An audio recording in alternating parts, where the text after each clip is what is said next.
feast of the Blessed Virgin Mary, Mother of the Church. So her role as the Mother of the Church. And this is a fairly new feast. So we have special readings today. And with the first reading, there was an option between the book of Genesis as well as Acts of the Apostles. So in the book of Genesis, notice it has the account of the fall of Adam and Eve. And Genesis 3:15, it's a verse that we should be familiar with. Ideally, it's a verse that we should remember. And basically it's saying that, where is it? At the very beginning. So, that God will put enmity between the woman, and between her seed and your seed.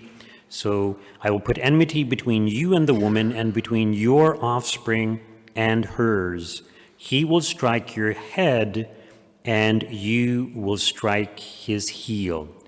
So who is this woman that there's going to be enmity between this woman and Satan and all the fallen angels? And of course, the woman that is being referred to is Mary. Now, when it comes to the fall of Adam and Eve, it's important to keep in mind that when God created the angelic beings were given a glimpse or a vision of the plan of God for mankind. And in this vision, they saw Christ. They knew that God would become incarnate. They also saw the Blessed Virgin Mary. They saw humanity, and that Mary would be greater than the angelic beings. And of course, they didn't like this. So in their pride, part of their rebellion was not just because they wanted to be like God and didn't want to obey God, but they resented the fact that human beings could be greater than them. So as angels, they are superior to human beings. So part of the reason I mention this is because when Satan comes to tempt Eve, it's not just that he wants humanity to fall. It's not just that she's the first woman created.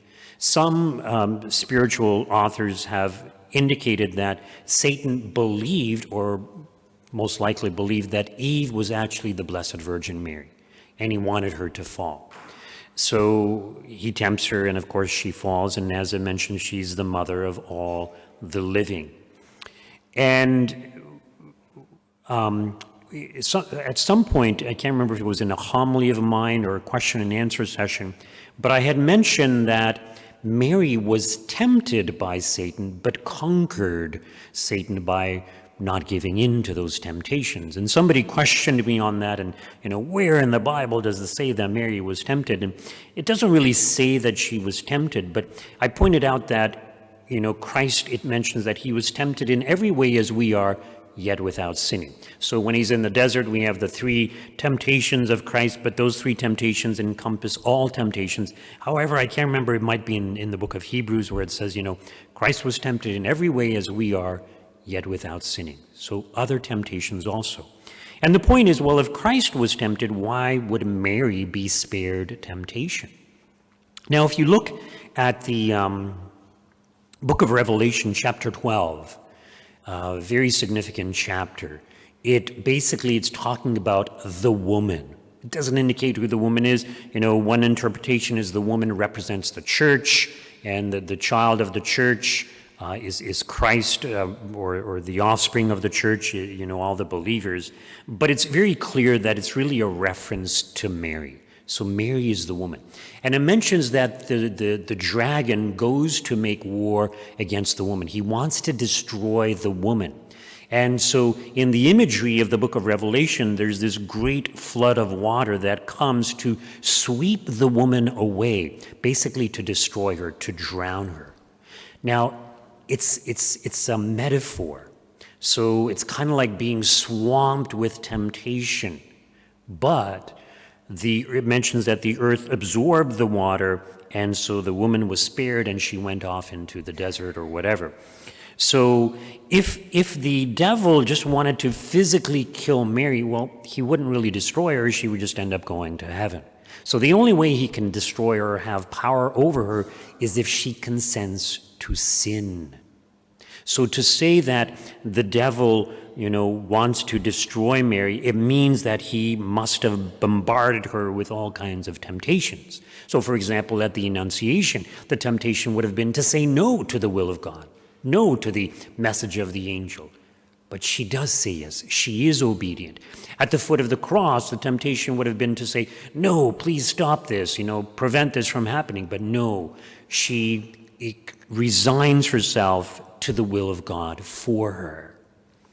So she too was obedient to a very heroic degree in imitation of Christ, or similar to Christ. So the devil wants to make, it mentions in the book of Revelation this enmity between the woman and Satan. So enmity means they are enemies, that they are opposed to each other. Not just enemies, but very powerful foes against each other. So we're enemies of Satan also, but we're also victims of Satan.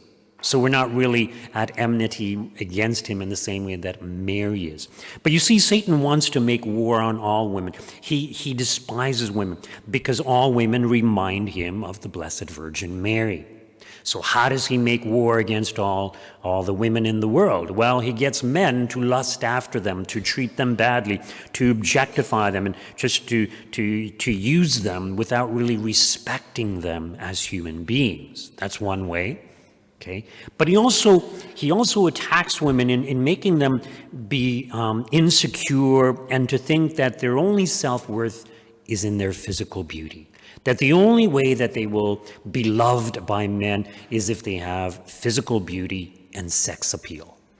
And this is false. So unfortunately, a lot of women, they just are so concerned about their physical appearance and become sexually active, and they think this is how they will become happy, this is how they will win love. It's a great deception of the devil. Now recall there's a passage in the New Testament, I think it's St. Paul, but the passage is something like, women should not adorn themselves with gold and jewelry and things like this, but they should adorn themselves with virtue.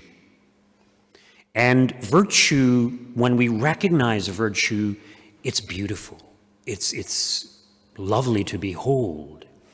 So virtue also shines through and manifests itself physically in our physical appearance. So when somebody's very virtuous, it shines through. I remember years ago, I was just walking somewhere and there was a young couple waiting for the bus, and they were having a conversation and I could overhear.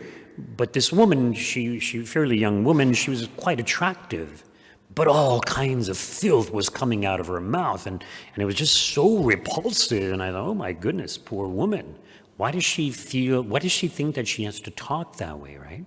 So how we speak, how we act, reflects upon ourselves. A lot of women are very good at dressing appropriately. They have good style, good sense of style, which is great.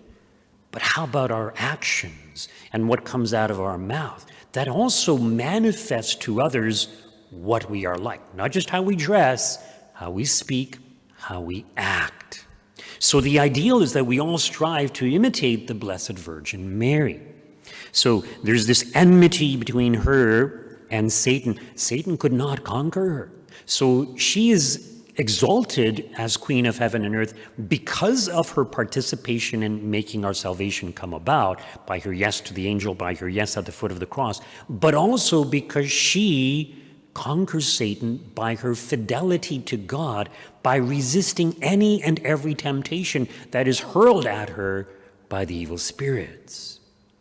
And so, because she shares in this victory for our ability to be close to her, when we unite ourselves to her, then she helps us also to be victorious over Satan and their temptations. So this is why it's so important for us. Now, in today's gospel reading, we have the account of Mary, the mother of Jesus, and some other women, also named Mary, and John, the beloved disciple, standing at the foot of the cross.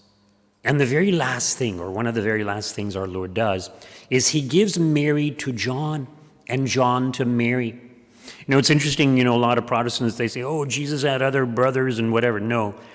If Jesus had other brothers or sisters, they would have taken care of Mary, but he entrusts her to John. Very significant.